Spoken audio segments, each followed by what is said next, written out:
သာရိပုတ္တမဟာထေရံသန္တနာရိညာဒိဋ္ဌကံ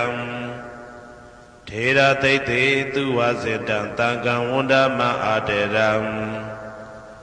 သန္တနာရိညာဒိဋ္ဌကံ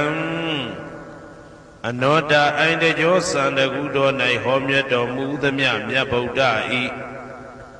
အဘိဓမ္မာခုနှစ်ကျမ်းမြတ်ပဋ္ဌာန်းကိုဆန်းဆန်းပြပြအကျဉ်းအဖြစ်သင်ကြားနာယူတည်နေတော်မူသော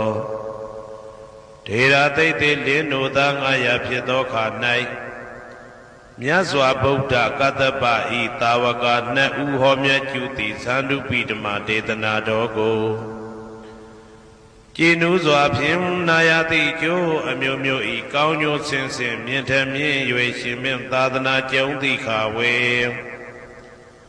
သာရိပုတ္တပညာသခင်ဤတတက်ရှင်ဤတပည့်900ဖြစ်ကြသောယဟန်တော်တို့ကိုသူဝါစေတံမကျင့်မကျဲအလေအလတ်ဖြင့်မပြတ်ဆက်ခါသင်ကြားပူချပေးတော်မူသောသာရိပုတ္တမဟာထေရံ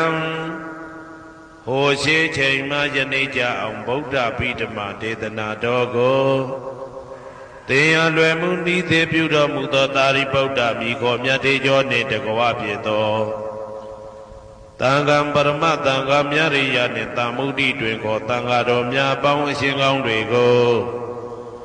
မယံတရားဟောတရားနာဖြစ်ကြကုန်သောတပည့်တော်တို့သည်အာတရံကာယဝစီမနတိ300တို့ဖြင့်မပြတ်အစဉ်လွန်ကြည်လင်ယိုသေးစွာဝန္ဒာမသာသနာတော်အရှိခံ၍တည်တံ့စေရန်မြတ်ဒိဋ္ဌံဖြင့်အဖန်ဖန်ကြည်နူး၍